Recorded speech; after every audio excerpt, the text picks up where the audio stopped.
위험은 아직 이제 끝이 나지 않았습니다. 어제 말씀 기억나시죠? 사내들이 그 의회에 끌려 나가서 재판을 받아요. 근데 그래도 그 안에서 하나님 역사하셔서 그 사내들이 의회 안에 있는 바리새인들, 사두개인들끼리 이제 분열이 일어나서 싸우죠. 그래서 그것 때문에 그 위기를 이제 모면할 수 있었습니다. 근데 이걸로 끝나지 않고 이제 더 큰 위기가 또 있어요. 그 유대인들이 이제 바울을 죽이겠다고 이렇게 맹세한 사람들이 40명이 생겨납니다. 암살당이죠, 암살당. 숨어서 어떻게든 바울을 죽이겠다고 맹세하면서 그 작정하면서 바울을 죽이기 전에는 먹지도 않고 마시지도 않겠다고 맹세한 사람들. 이 사람들이요, 유대인들은 독해요. 그런 맹세를 그냥 쉽게 하지 않습니다. 그냥 흘러가는 말로 내뱉지 않아요.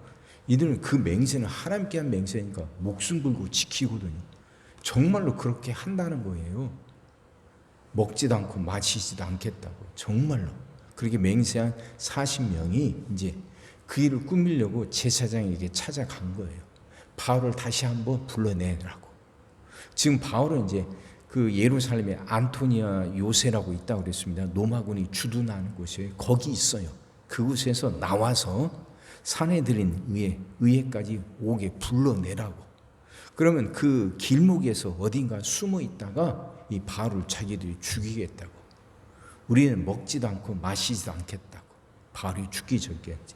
그러니까 우리는 굳게 맹세해서 어떻게든 이 일을 행할 테니까 제사장 당신이 사내들인 그 의원들과 공공에 의논해서 천부장에게 요구하라고. 한 번만 더 불러내면 어떻게든 우리가 죽이겠다. 그들끼리 정말 비밀리 했을 거 아닙니까? 근데 그걸 어떻게 했는지 바울의 생질, 그러니까 바울의 누나의 아들이죠. 생질이 그걸 들어요, 그 소식을. 그래서 바울에게 알려주고 바울은 그 생질을 천부장에게 보내죠. 그래서 천부장에게 이 일을 그대로 고하라고. 그래서 천부장이 그 조카하고 몰래 듣고서 이제 그 이야기를 듣습니다. 그리고 이게 나한테 이야기했다는 걸 아무도 모르게 하라고 하면서 그 조카를 돌려보냈다 하는 이야기.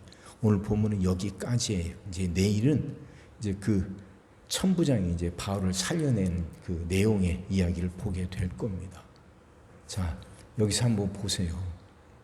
사람들은 이걸 우연이라고 할 거예요. 우연히. 그러죠. 그 조카가 어떻게 해서 그 음모를 알게 되었는지는 성경에 나오진 않아요. 아마 그 이 일을 공모한 사람들이 비밀리 했을 거 아닙니까? 암살하는 거니까 이게 소식이 새나가 버리면 그게 실패하니까 목숨 걸고 그들도 이 암살단들도 목숨 걸고 하는 것이고 40명이나 되는데 그러니 정말 비밀리에 그 일을 진행하고 모의를 했을 거예요. 근데 그걸 그 생질이 알아차리게 한단 말이에요. 어떻게 이렇게 됐는지는 몰라요. 어떤 방법으로 그 소식을 알게 됐는지 모르지만 하나님은 그 소식을 알게 하셔서 그 생질로 하여금 바울이 그 위기에서 벗어날 수 있도록 역사하신다. 이 역사하심. 사람들은 우연이라고 그러는데 이게 정말 우연이냔 말이죠. 이게 정말로. 하나님이 그렇게 일하셔요. 우연히하게 여겨지기도 해요. 근데 하나님은 그 우연을 가장해서도 그 뜻을 이루고야 마시거든요. 그 성공회에 윌리엄 템플이라는 주교가 있대요. 이분이 한 얘기가 이제 일체 저쪽에도 많이 나오는데 이분이 한 유명한 말이 있습니다. 내가 기도하면 우연한 일들이 일어난다. 그러나 내가 기도하지 않으면 우연한 일도 일어나지 않는다. 이게 그 우연한 일을 정말 우연한 것이라고 여기느냐 아니면 하나님이 역사하신 것이라고 여기느냐 이 차이죠. 하나님을 믿는 사람은 하나님을 믿으니까 기도를 해요. 그래서 하나님이 그 기도를 듣고 그 하나님이 역사하시는데 그 역사하실 때 나타나는 그 양상들이 믿지 않는 사람들에겐 우연한 걸로 보인다는 거죠. 근데 그 우연한 것조차도 하나님이 하시는 일이니까 내가 기도할 땐 하나님이 그런 우연한 일들이 일어나게 하시지만 내가 기도하지 않으며 하나님을 믿지 않는다면 그런 우연한 일들 이제 더 이상 일어나지 않는다. 하나님이 역사하십니다. 그래요. 하나님이 역사하셔요. 어떤 방법을 통해서 역사하실지 몰라요.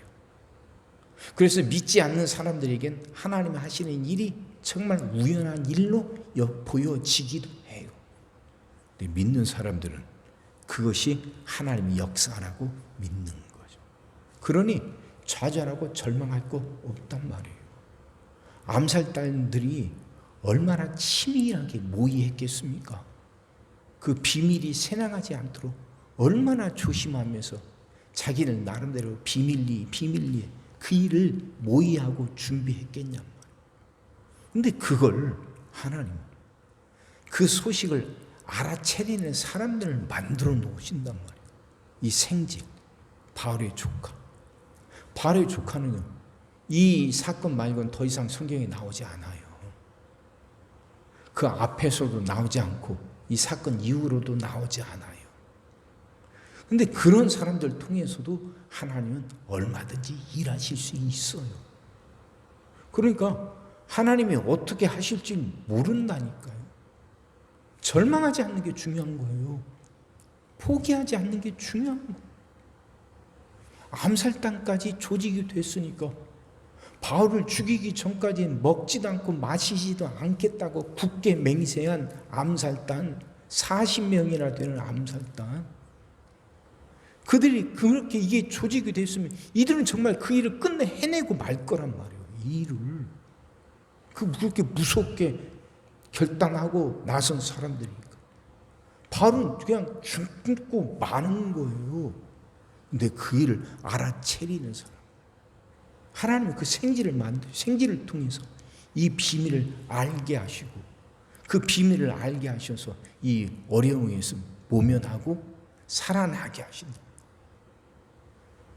누구를 통해서 어떻게 역사하실지 모르는 거예요. 그걸 믿는 사람은 절대로 좌절하거나 절망하지 않아요. 포기하지 않아요. 누구를 통해서 어떻게 역사하실지 모르니까 그 하나님을 믿는 사람은 누구든한테든 함부로 하지 않고 차별하지 않고 무시하지 않아요. 아무리 작은 사람들, 그 작은 소자를 통해서도 하나님은 역사하실 수 있으니까. 그러니 사람들을 함부로 대할 수가 없죠. 무시할 수가 없죠. 하나님 저 사람을 통해서도 역사하실 수 있는데 그 사람을 무시한다는 건 하나님 뜻을 무시한다는 것이고 하나님과 대적한다는 것인데 그럴 수가 없는 거죠. 그러니 언제나 겸손하여 사람들 차별하지 않고 사람들을 함부로 대하지 않아요. 대할 수가 없어요. 하나님이 누구를 통해서 역사하실지 모르는데 그러니 이들은 언제나 겸손하고 누구든 소중하게 대하고 친절하게 대해요. 그러면서 절망하지 않는 거죠. 사랑하는 성도 여러분, 이렇게 살아갑시다. 이렇게 살아가자. 하나님이 어떻게 하실지 몰라요. 누구를 통해서 어떤 방법으로 역사하실지 몰라요. 그러니 어떤 위기가 오고 어떤 어려움이 오더라도 절대로 절망하거나 포기하지 말자. 그리고 나와 내가 만나는 사람들, 그가 누가 됐든 함부로 하지 말자. 최선을 다해서 정성을 다해서 사람들을 대하자. 누구를 통해서 역사하실지 모르니까. 자, 이걸 지켜간다면 우리 삶은 훨씬 더 나은 삶이 될 것이고 훨씬 더 복된 삶이 될 겁니다. 그 은혜가 여러분과 저 우리 모두에게 넘치기를 주의 이름으로 축원합니다. 기도하겠습니다. 사랑의 주님, 말씀이 이해가 되게 하시고 깨달아지게 하시고 은혜가 되게 하여 주옵소서. 바울은 또 한 번 위기를 넘어갔습니다. 정말 죽을 수도 있었는데 앞에 보이지 않고 깜깜했는데 바울을 죽이기 전까지는 먹지도 않고 마시지도 않겠다고 다짐한 암살단이 40명이나 되는데 이들은 끝내 그 일을 하고야 말 텐데 그 위기도 하나님이 벌써 그 위기에서도 하나님이 바울을 살리셨습니다. 바울의 그 생기를 통해서 이 일을 하셨습니다. 하나님 이 말씀 보면서 분명하게 깨닫게 하여 주옵소서. 하나님이 어떻게 하실지 모른다는 것, 하나님이 누구를 통해서 어떻게 역사하실지 모른다는 것 분명히 이제 깨닫게 하시사 우리가 살아가면서 어떤 어려움을 만나든 어떤 문제가 생기든 좌절하거나 포기하지 않게 하여 주옵소서. 하나님이 역사하시는데 하나님이 그 위험 속에서도 나를 건지시고 그 일을 통해서 끝내 하나님의 뜻을 이루고야 마실 텐데 왜 우리가 포기를 합니까? 하나님 어리석지 않게 하시고 이제 말씀을 분명히 깨닫게 하시사 어떤 상황에서든 포기하지 않게 하여 주옵시고 하나님의 누구를 통해서든 역사하실 수 있다는 걸 알고 이제 우리는 누구를 만나든 그에게 최선을 다하게 하여 주옵소서. 어리석지 않게 하여 주옵소서. 사람들 함부로 대하거나 무시하는 그 어리석음을 범하지 않게 하여 주옵소서. 하나님 말씀을 깨닫게 하시고 깨달은 대로 살아가게 하여 주옵소서. 오늘도 우리 모든 성도들 위해 기도합니다. 한 사람 한 가정 빠짐없이 일일이 찾아가셔서 오늘도 함께 하시고 은혜 내려 주옵소서. 가정들이 다 평안하게 하시고 식구들이 다 건강하게 하시며 생업이 다 형통하게 하시고 문제들이 다 해결받게 하여 주옵소서. 우리 자녀들을 축복하시고 앞길을 열어 주옵소서. 우리 자녀들이 하나님을 사랑하게 하시고 말씀을 지키게 하시며 하나님께 영광 돌리는 일꾼들로 살아가게 하여 주옵소서. 하나님 우리에게 새날을 주시는 분임을 믿습니다. 성도들은 질병을 이겨내고 물질의 어려움을 극복하고 수많은 문제들을 해결하며 살아가는 그 새날을 살게 하시고 교회는 예배가 살아나 빈자리가 가득 채워지며 언제나 생명의 역사가 일어나는 그 새날을 살아가게 하여 주옵소서. 오늘도 모든 성도들 눈동자처럼 지키시고 복된 길로 인도하여 주옵소서. 믿사옵고 예수의 이름으로 기도하옵나이다. 아멘.